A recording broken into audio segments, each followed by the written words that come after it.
Hey everyone, today I'll show you how to hide folders in Windows 11. But before we start, if you find this video helpful, don't forget to subscribe to the channel for more simple and easy tech tips. Now, let's get started. Locate the folder you want to hide and right-click on it. Select Properties.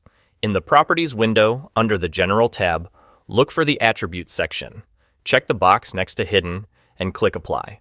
A pop-up will appear asking if you want to apply changes to just the folder or the folder and all its contents.